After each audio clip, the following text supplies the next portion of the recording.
The 1704 it is. I mean, I was a developer, so not so anymore. So I'm not really fan of the round numbers. I mean, 4 is a very good number. Oh, that's right. It's very precise. So shall we start? Let's get it going. Yes, then let's do it. Hello everybody. Welcome to our first ever Adobe Commerce EMEA user group. And today we will have a kickoff session, which is more or less about the community, rather about and not really about the content, but we still prepared some content for you. Our goal today is know you a little bit better. So that's why I have this QR code there. As I said, we will be happy if you will scan it and make the small survey. So then we can deliver just a better content afterwards, knowing the audience and so on. I also will post it later somewhere on community Slack. So because for sure, I guess not everybody joined us today who registered, and maybe somebody just could not join us. So yeah. Let me kick off with this very small disclaimer. So this meeting will be recorded, so that just you're aware about this one. And if you don't want that your name being somewhere on the recording, unfortunately, you have to then watch it later online on YouTube channel of Adobe. But I believe nobody will drop now, and the number of participants will grow and will not going down. After I said that. Good. And then small intro. I mean, yes, maybe not everybody know me, and I for sure don't know everybody here on the call. So my name is Alex, or Sasha, as my colleagues and friends name me. As a small background, I'm Ukrainian. I moved to Germany, and for German, Sasha was not very familiar. They named me Alex because of the Alexander. I don't know the logic, like Alexander, Alex, but whatever. Maybe that's a German logic. So yeah, since that I was always Alex, and I worked as a Magento backend developer, like for last 16, 17 years already. Stopped counting. And I'm currently working as an architect and technical team lead in Comera Reply. We're located in Germany, Frankfurt. And I'm working with community for a long time. And one of the latest initiatives, thanks a lot to Manav, who also joined us today from user group APAC, who basically promoted his own user group, and then we decided that there's something missing in EMEA, and we also want to do the same. And together with me is Kelly, who joined me on this journey. So Kelly will drop the word to you. Thanks, Alex / Sasha, as we call Sasha. Cool. So indeed, so my name's Kelly. As you can hear, I am not European. I am Californian. I've been living in Europe, though, for the last 20 years, and my experience really spans that bridge between technology and business. Currently, I work for Sunstar, and I lead the digital strategy and services team, and that's comprised of all of the marketing technology stack. So we are big Adobe users, and we are commerce users, and it's just so fun to be here because I think one of the things I love about my role at Sunstar is that we really get to take all of the ideas and the requirements from business, work with Comrade and with Sasha, and then translate them to the technical side and vice versa. So it's great to be in this role. And I've seen over time that there is always a bridge needed between development and business, really to make the magic happen and make sure that the value from the solutions is there. So I was really excited when Sasha asked me to be a part of this. I don't have any nicknames. My name is very straightforward, so there's nothing fun like that to tell. But I really enjoy meeting people, working with communities, and am a big community builder or leader myself, so involved in a lot of different community activities, and have been an AEM champion for the past 2 years, handed over the baton to other people. So excited to meet you, and yeah, and go down this journey with you and learn more about commerce from you. Thanks a lot, Kelly. That's what I really liked. I was very happy when Kelly agreed to join me on this journey. She's always very open, and also being IEM champion last year, I guess, will give quite a lot of side opinions. Me as being pure Adobe Commerce Magento developer for 15 years, I have a feeling like my view can be really commerce related, and as working with Adobe Commerce the last years intensively, I see it's not anymore like at the middle of the universe, which I thought it was. And in the project we are working on, it's usually like small part of the bigger systems in really a lot of use cases. So that's very nice of you, Kelly, that you join us. And we have a guest today, which was last minute guest, I would say. I mean, not last minute, last week guest, but still we needed some time to prepare and to talk and to decide. So yeah, Regis, welcome. Maybe you can introduce yourself quickly. Yes, thank you. Thank you for having me. So yeah, for those who don't know me, I'm managing Adobe Commerce business across EMEA. So being the link in between EMEA markets and the BU product, the product team who is creating, managing the product.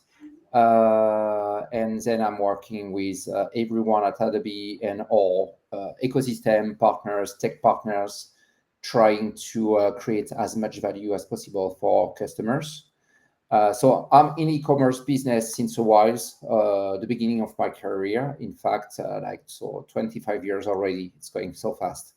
And I've been starting my journey with Magento in 2008. With Magento 1, it was maybe 0.9 something. So I was one of the first to implement Magento in Europe those years. And I've been a big partner of Magento, but also working on other e-commerce solutions with big rollouts with big brands. And then I joined Adobe to work on our CMS, Adobe Experience Manager, and then back to commerce as soon as we bought Magento in 2018. So yeah, I'm happy to be with you, and like it's more if you have any kind of question or whatever, I will try to answer it as much as I can. So I'll let you lead the session, of course, and I will be there to answer all Thanks a lot. Thanks a lot for joining. I mean, that was really a nice offer, and I will tell in advance, thanks a lot for some of the slides. That will help me a lot, because I'm not so experienced in drawing, or rather in developing. So that's why it's very nice. Very small. One more disclaimer. So this user group is basically built from community to community. Means we also have some rules which are quite soft rules, I would say. But the most important are just it's there no self-promotion required. So we more like exchanging the use cases between each other. We're talking about the best what is for all of us in our daily business, but we're not more or less doing any sales pitches here. And also we would like to build it in a way that it's a really discussion area. So when everybody can share their use cases, share their experiences, means if you hear some client references or some use cases which can be private, so I would like please do not put it outside. So I mean for sure you can then find this meeting recorded in on YouTube. So yeah, but we also have some discussion before and after the call. So yeah, and that's it. Let's maybe just shortly today through our agenda. We already covered like first part of it with introduction. We will have today, as I said, the small content delivered. The small content is about the commerce and basically about the commerce evolution and where we are now and where we are going. And then we will have a Q&A session with Regis, where we with Kelly have some questions, and also I will engage to everybody who joined. Please feel free to ask the question afterwards. I mean, you all can unmute yourself and talk when we will have the QA session, or we basically can just read the chat. There are also Q&A in a chat. I mean, I'm using this tool for the second time in my life, so I'm not so experienced, but let's see. Let's see how it goes. I mean, that's like I've been on one. Basically, I've been on a lot of concerts, and the musicians always telling that the first session and the last session usually the worst by by amount of unexpected stuff that may happen. We are on the first one. Don't believe it will be worse, but I mean we can expect everything to happen here, and that's totally okay. So yeah, we will talk, or I will talk a bit about the Adobe Commerce evolution or revolution in this case. So, and I guess most of you, by the way, as I repeated, I hope everybody scanned this nice QR code and have some feedback about where they're coming from. I also, by the way, just give me a minute. I'm curious if I have some answers there, and I can see. Can you pull them up on screen? I can. Are you that talented?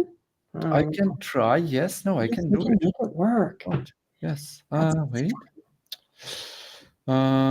Share the screen. Yes. I hope you see it now. Yeah. Oh, okay. Nice. We have, yeah, as I expected, honestly, we have some developers, which are approximately 50% of everybody who joined us today, but that's okay. And we have a lot of, I mean, we have project managers, product owner. We don't have customers or merchants. Okay, that's. Gosh, I'm gonna have to work on that marketing. Yeah, Kelly. Maybe I'm gonna have to push your environment a bit, talk to people. Got to reach that. We're gonna have to lower that 4747. We're gonna have to get down there. Okay, good. Yes, I mean that's we just started, right? So very diverse. Love it. This poll will be available. I remember, I guess 14 days the poll availability is. Yeah. So there is still some time. We can shape it. We can also publish that afterwards, the results. For favorite e-commerce systems, okay, yes, we have Adobe Commerce. We have Magento. Okay. We have even Majors. One vote. I honestly don't know if. Wait, let me refresh. Maybe just something quickly, but no. Okay. So yeah, expected. Because if you basically Adobe Commerce user group. Most valuable Adobe product is Adobe Commerce. Yeah, okay, makes sense. Kelly, was it your voice? Yeah. No, I'm not. I'm joking. Okay. I'm gonna use one for my team. One for the team. Woo! Okay, very good. Very nice. Which topics are interesting? Yeah, okay. So I mean, I expected we have, as we had about 50% of the developers here. So it's mostly the development workspace and innovations for Adobe Commerce. What do you want to get out of the user group meetings? Learn best practices, innovation, information about Adobe Commerce at early stage, exchange with other users, best practices. Okay. Learn more about the tool as I'm a new user. Oh, that's cool. I mean, a new user. Oh, that's very nice. I love it. Know about Adobe Commerce, understand of Adobe Commerce. Okay. Yeah, okay. We can check this later. That's more organizational one. How often we will do the user group. So you feel free still to fill it. Oh, we have 31 participants. So let me come back to my presentation. Love it, but I love the diversity. That's nice. Yes. And we'll already be, how cool is that? We're already able to check off a couple of those wishes on the wish list today. Yes, yeah, that's the best part. Almost like we're clairvoyant. Yes.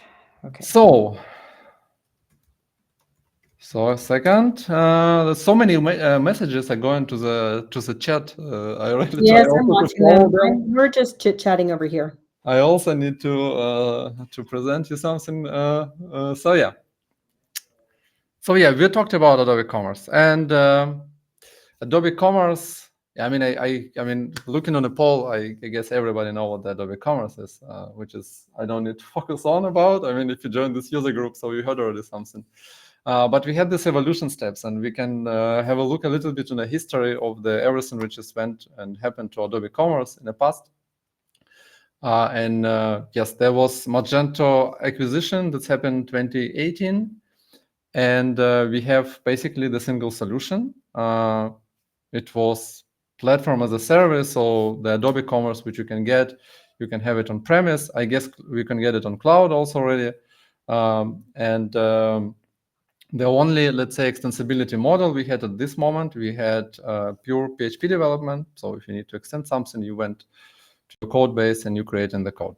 There was also nothing from other services around. There for sure been some third-party providers, and I would not call it as a service, but PWA, their most famous project which died somewhere on the middle. Sorry for that. I was telling the truth today. But yeah, so when it happened, I would say after Magento acquisition, several years, there were a lot of questions. What will happen with Magento or now Adobe Commerce? What will be the next? What will happen to the community, and so on and so on.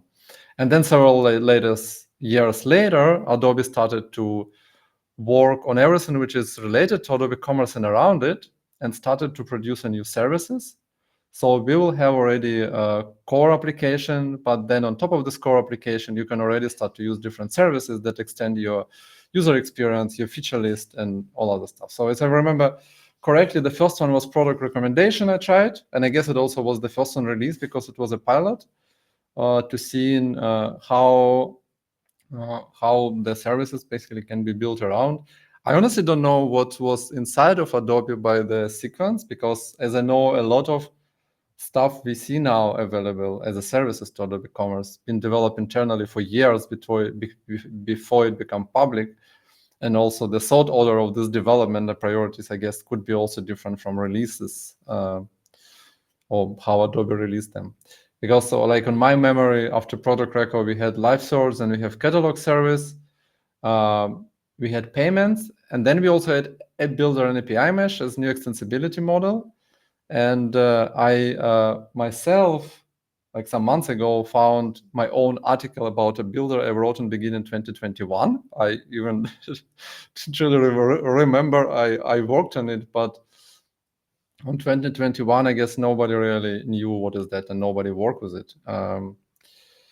And I guess the biggest, I would call it like big boom of a builder, it's happening right now since last Summit release, and like Summit announcement and a lot of effort and work which is Adobe put in this development. But this was already like a hybrid model when we have PaaS, which is now standard Adobe Commerce, and we have SaaS as system as a service. And on a summit was announced the Adobe Commerce as a cloud service. So the SaaS solution we will use in the future. We don't have to use, I mean, we will talk about this today. But basically, we have still Adobe Commerce as a foundation of this solution. And we have all those services available, but it will be hosted by Adobe. It will be managed by Adobe, updated. So a lot of headaches I had in my life as developer and then as an architect will go away. Some new headaches, I believe, will come in when the customer will start to move to SaaS on different points, because for sure, level of extensibility is totally different, and we all, as let's say from development perspective, have to get used to it. Also from business perspective, I believe we have to get used to it, because so I remember myself, I started to work with Magento for the first year. It was mostly like, please build me this feature. And we always said, yes, for sure, because it's Magento. We can build everything with Magento. Now it's not really the case anymore.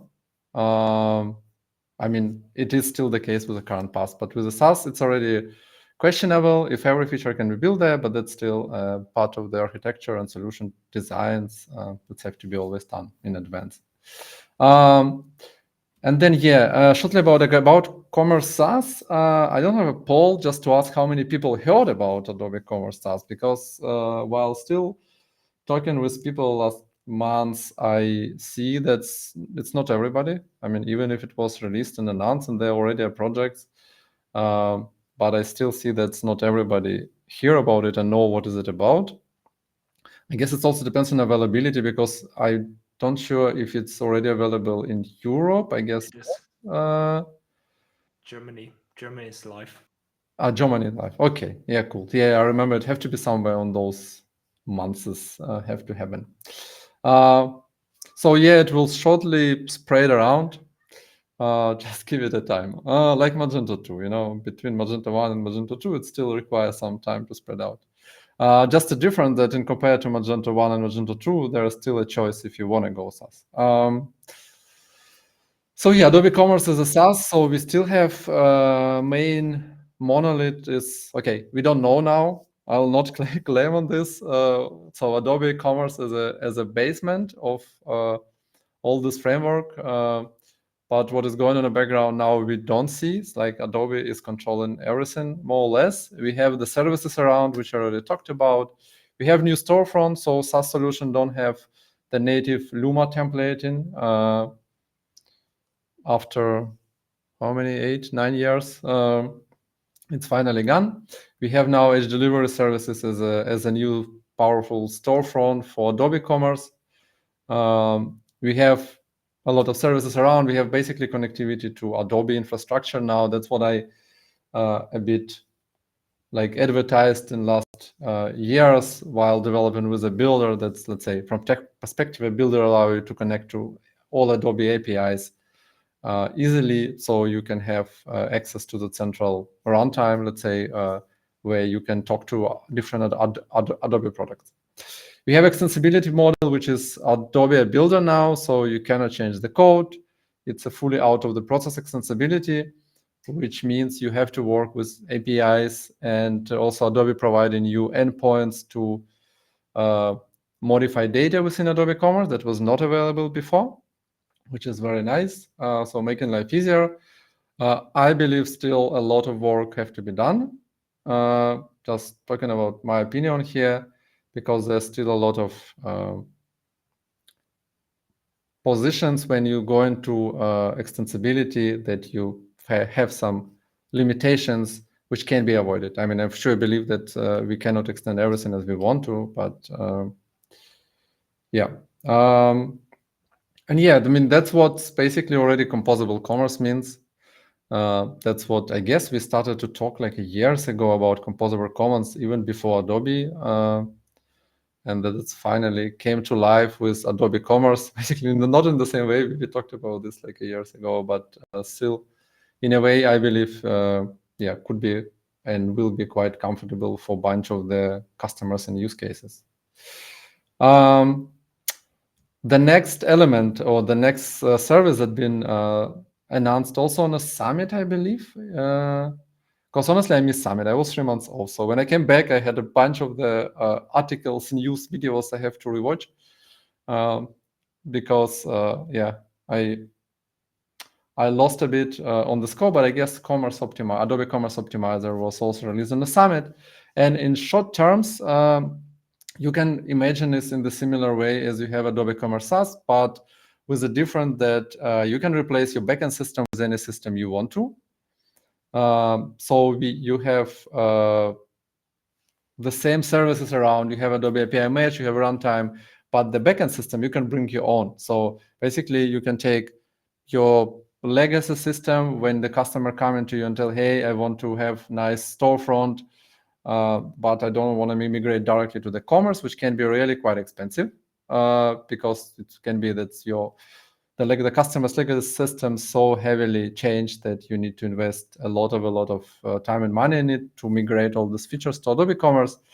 But Adobe Commerce Optimizer providing you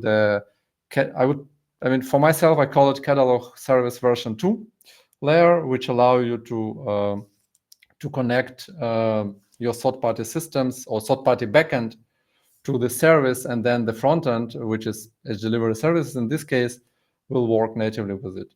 I, by the way, mentioned twice edge delivery services as the front ends. It's also not the hard requirement. I mean, they're just like Adobe Tech Stack, which allow you to build the storefront, but you can also build it in headless mode. So there's no limit on this one.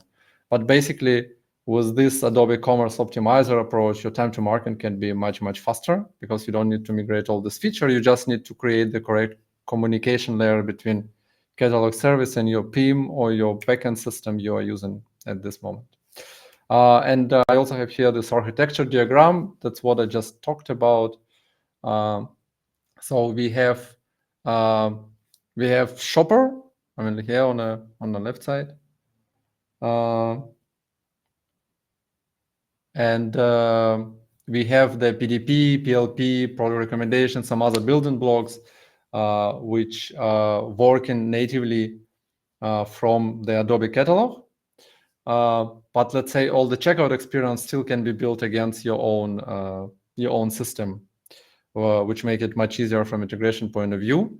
And also you can bring your third-party catalog and then migrate all your data to catalog service. So you for sure need to invest some time and work to build those connectors. But then this catalog service natively will work with the storefront and will provide you API for everything you need. What I really like, because when I tried it, that this conception, so with this Adobe Commerce Optimizer, when you're using this service in the middle, this conception of store view, stores, and websites, it's fully changed.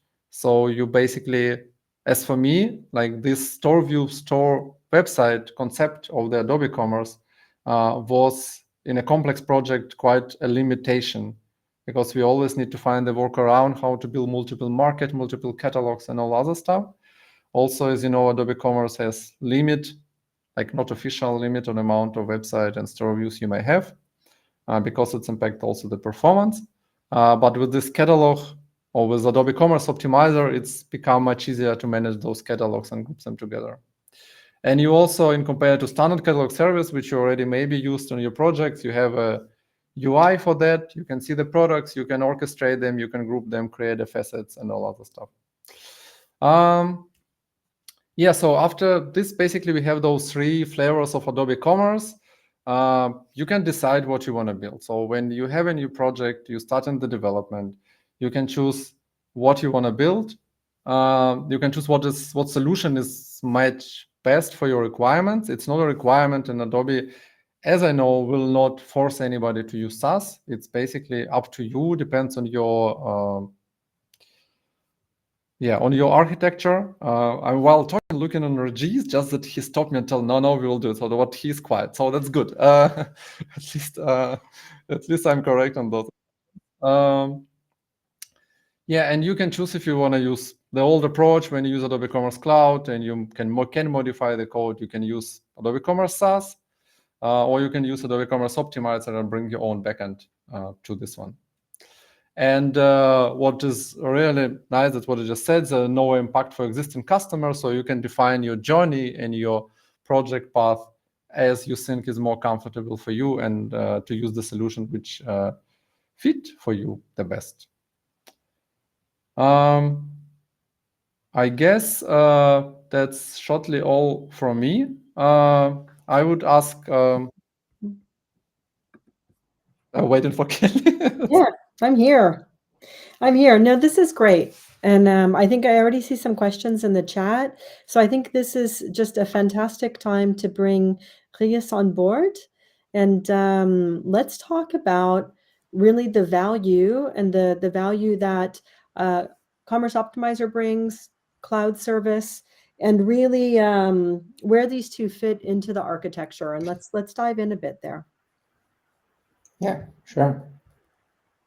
Well, maybe I can share a comments on the slide about the evolution of Adobe Commerce from the monolith to where we are now. You mean this one? The journey, it's all about first, how can we give more values more value for the customers and for the end consumers, with less struggle and with a better TCO. So it's all about that, because like Magento, well, I used to love Magento, but it was highly customizable, and that was great. But it also comes from with a lot and maybe too much responsibility for the partners implementing the solution and for the customer with managing its solution. Like a lot of them came to a point where they did so many customization that then they were struggling to upgrade or whatever. So the cost for maintaining the solution did increase in time, and then you get like less benefits and more struggle. So we're trying to really work upon that and also get into a more modern architecture. What we talk about composable, whatever, that's like microservice architecture, event-driven integration, where you need less code and you have easier maintenance. Anytime you modify a small portion of code in an extension, you don't need to do regression tests on the global application, which was like a big struggle before. So that's the reason why we did that shift, and we did progressively, because we don't want to create any kind of breaking point where you would need to replatform. And that's the beauty of it. The way we've done it is that you can modernize your own architecture, leveraging your investment you made before and modernizing it to go to those kind of modern architecture using Adobe Commerce as a cloud service. That can be the target for you in the like 1 year, 2 years, 3 years, whatever the pace you want to drive your project. So yeah, that was the reason of the shift. Yeah, so it's really interesting, and that makes me think, so a couple things come to mind. I'm thinking use cases within the organization, right? So if we talk about Commerce Optimizer, it sounds like this could be a great way to potentially pilot for maybe if you're an enterprise that has multiple brands, or you want to illustrate the benefits of really a customer serving front end modernization of the stack without moving all the way to the cloud as a service. Are you thinking about this also? Like, is this kind of first step to prove the case and then move full to Adobe as a cloud service, Adobe Commerce as a cloud service, or what are you guys seeing? Yeah. So, well, the first intention of Adobe Commerce Optimizer for us is first to get on top of all these homemade solutions, homemade platform, or legacy solution where the customer is struggling with the platform, but for whatever reason, it cannot replatform. So it's kind of like the carpet on the dust that you can put, and with a small investment, finally, you get a lot of benefits very fast. So putting Adobe Commerce Optimizer on top of an existing backend creates a lot of benefits for low investments. So that's very interesting for us, because that's a way for us to go to market and working with these like old SAP customers or whoever who want to start the journey with us. And eventually then they can get into Adobe Commerce as a cloud service, getting the core into the picture. Mm-hmm. But for the existing Adobe Commerce customer, or even for Magento customers, that can be a good stepping stone to go into Adobe Commerce as a cloud service. Because like that's a good way to modernize your front end first. So your catalog, your search, recommendation, all your front end going to a headless architecture. And then once you've done that, you can work on the core, modernizing the core, decoupling some PHP modules to start working with app builder extensions, etc. And then when you are on that journey, the end of the journey is the last mile, which I would call the migration of the core PaaS to the core SaaS. So that can be a way to, for everyone, Adobe Commerce customers using the PaaS version, but also any other customer using any other solution to, get a lot of benefits by modernizing this, the top funnel experience. So just one word, like Adobe Commerce Optimizer, if you saw the first slide with like the diagram or whatever, the schema, it's all about the top funnel experience. So with Adobe Commerce Optimizer, you get the catalog, and then you can very easily create views on the catalog. So that can be a view for a country, for a region, for a customer. If you're in B2B, like each customer can have his own view on the catalog. So you can create all these views very easily on the same catalog. There is no duplication or whatever. And then you can apply a price book on top of it. And then you have to search the recommendation and the new commerce storefront using HDV service on top of it. So meaning that it's like landing pages, all the journeys through the catalog, searching, being recommended, etc. Everything that happened before the click on buy, add to cart button, and then all the funnel will be managed by the legacy e-commerce backend. So Okay. that's what Adobe Commerce Optimizer is doing. No, that's great, Regis. So we have a question here in Q&A, and this is going towards customers who are using Adobe Commerce integrated with AEM. And can ACO be used with AEM if they are integrated? So yes, of course. So both Adobe Commerce as a cloud service and Adobe Commerce Optimizer both fits nicely with AEM, because AEM uses now the same front-end technology. So both are headless, and both propose this technology called Edge Delivery Service, which is kind of a composable front-end. So you will have all the components for commerce ready to be used, and you have all the contents that you can manage from AEM. So it's like commerce and content both together in the same front-end technology. Both fits nicely. Of course, you probably need a backend, an e-commerce backend.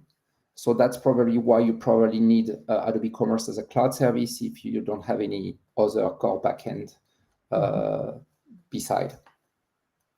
That's great. Thanks for the question, Julia, and thank you, Regis. And I see so much opportunity also for brands that if it's a flagship brand or smaller brands within the enterprise, that maybe there just isn't the business case to go full migration where ACO can really help with that to kind of prove the point and the business value.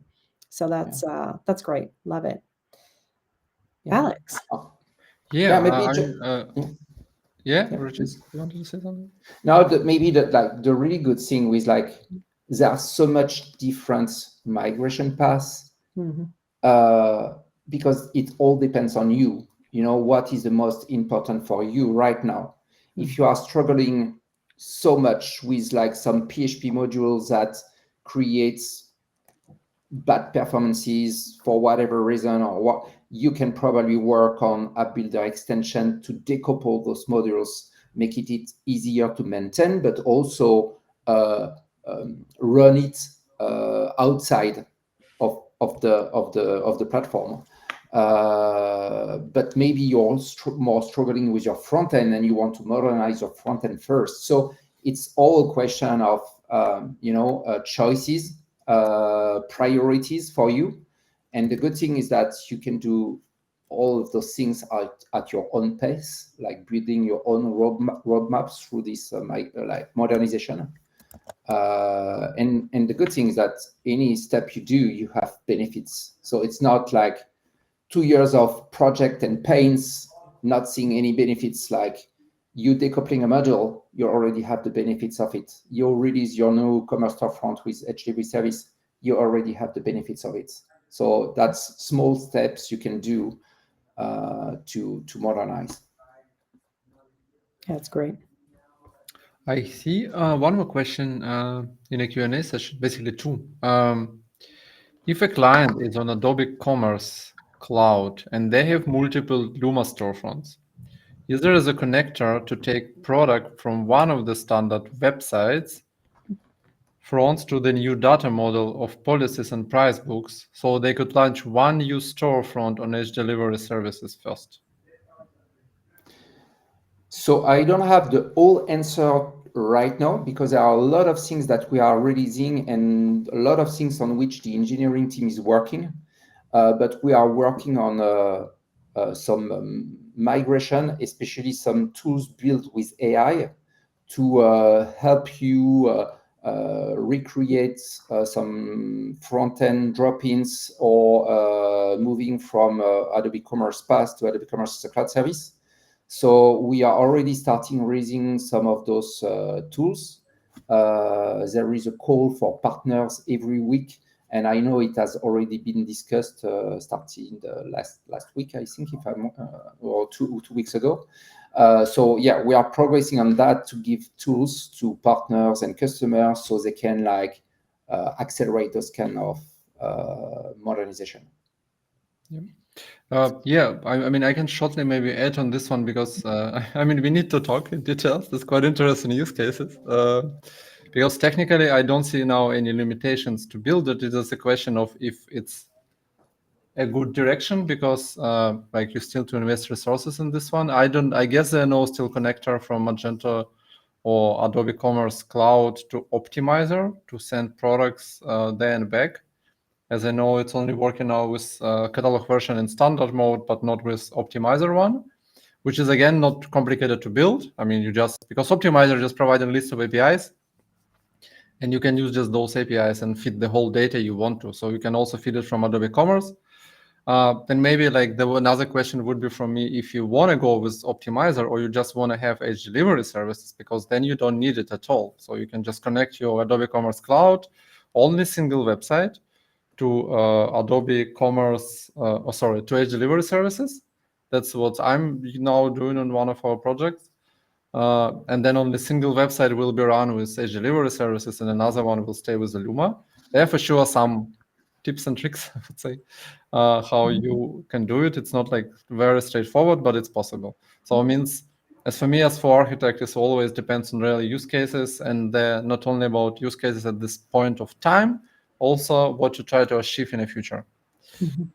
So yeah, that's quite a point. And then we have one more question from Julia again. How will version updates work? Will they be automatic? And do I have the sandbox to test them before going live? It's for SaaS, I assume. Yes. So yes, we will provide the new versions for 30 days before, but globally there is nothing to test because it's all like if you respect all the APIs or whatever, there is no way that you will have any regression. So we probably don't even need those 30 days, but just to make sure to get from, I would say, a way to maintain and build before and a new way to build with this SaaS approach, we will share, like we will give these 30 days just yeah to for confidence, I would say. But there is nothing to test. There is no regression test to do globally.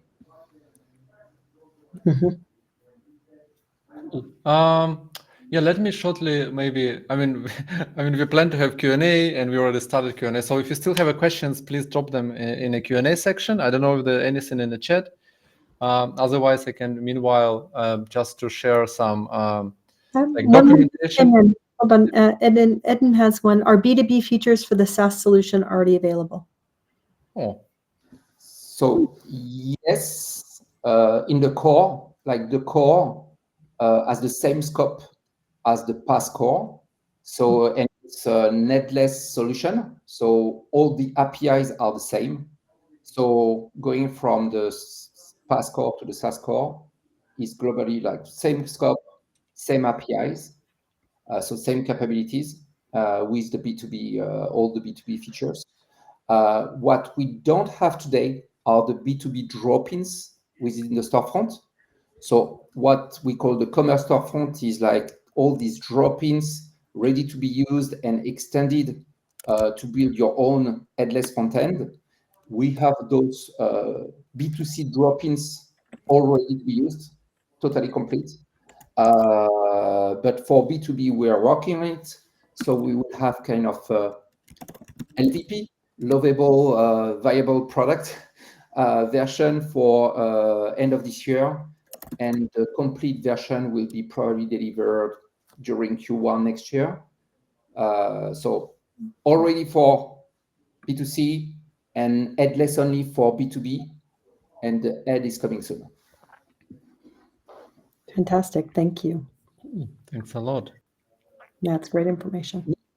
Yeah, meaning that if you are using Adobe Commerce Pass and you want to modernize and go to Adobe Commerce as a cloud service, maybe you need to wait a bit for your B2B drop-ins to be ready, worth it. But you can already start like working on this, like cleaning your backend, your core, decoupling using Builder, and there is a lot of things to do. So the path you can choose depends also probably on that if you are on a B2B case. Okay.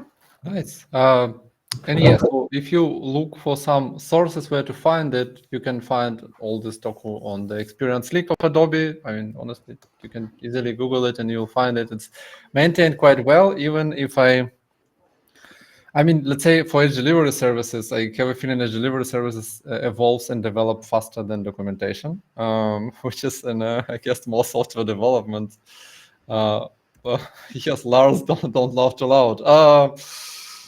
Yeah, so that's like, that's evolution path if you working on the actively developed product, I would say. Yes, there are also code samples, API playground. So let's say, for example, API mesh, you have a nice API playground. You can have commerce storefront documentation, and we have events like this one just to stay connected and to share basically experiences and talk about Adobe Commerce and everything which is related to it, because that's our daily business in most cases. There is a Slack. I'll share a link, by the way. I have a separate slide for it, if I'm not mistaken. We have a Slack channel and a LinkedIn group, so feel free to join it, and space where you can ask the questions. You can also find me.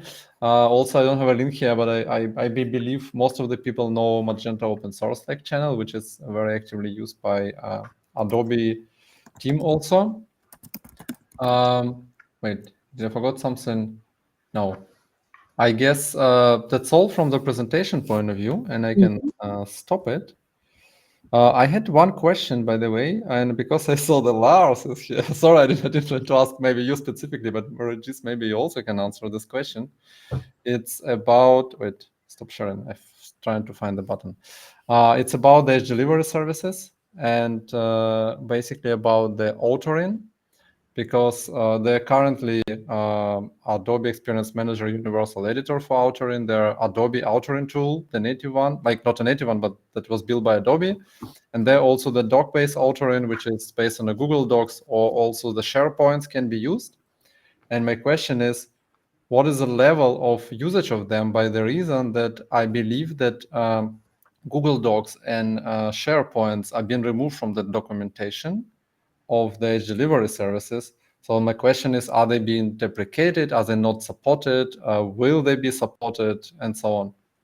Like, what is an Adobe direction of this development?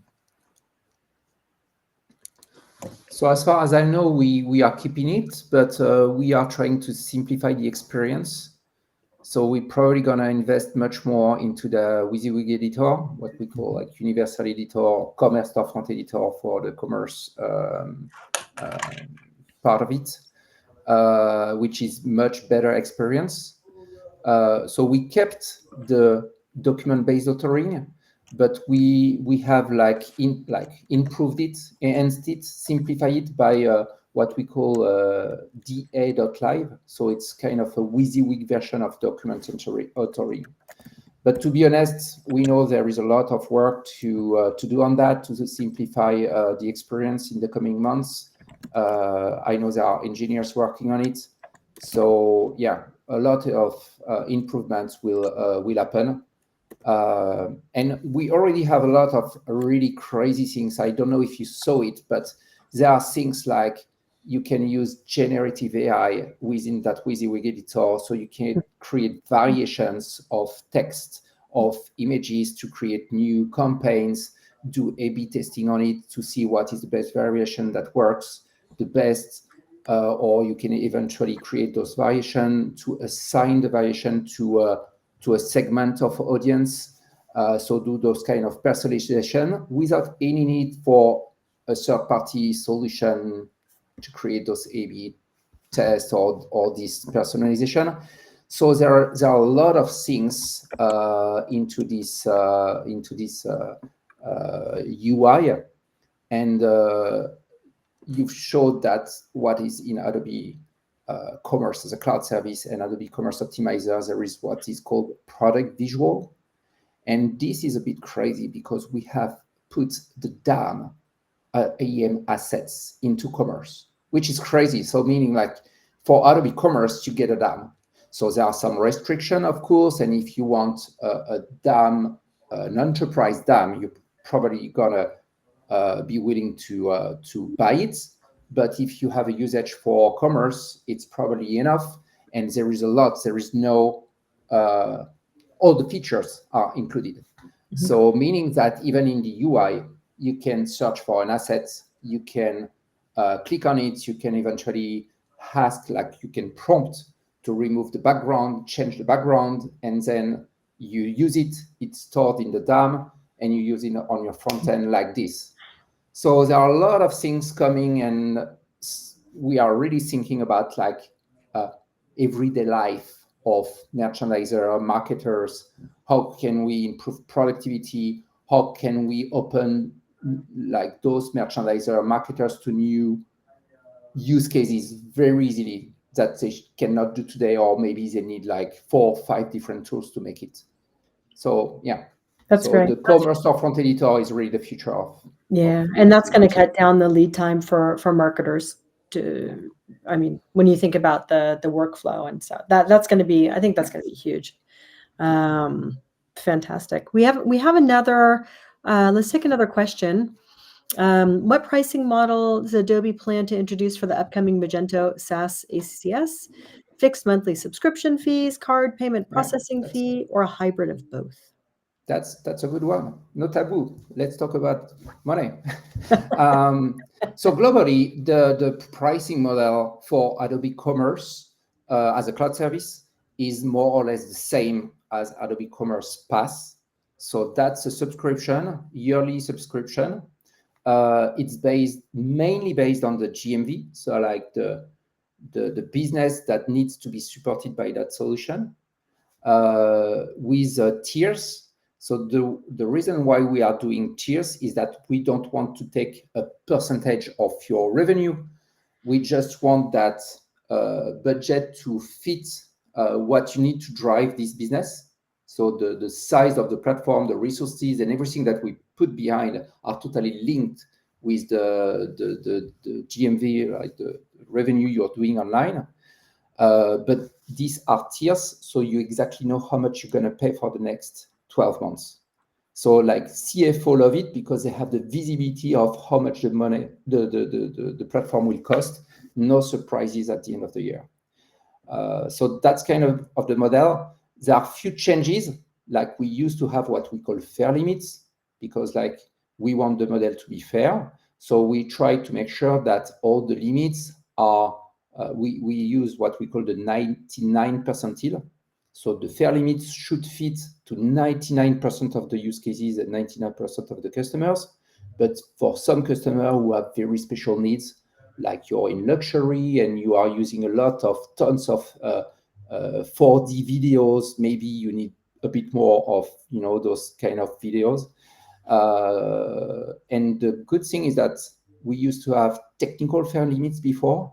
Now these are usage fair limits, which is much easier to count. So you should exactly know how much you need. But most of the customer would be within the fair limits. And the good thing also is that we will have now a counter to monitor, a dashboard to monitor those fair limits. So everyone exactly knows what is happening and if I'm secured with the contract I have on Adobe Commerce.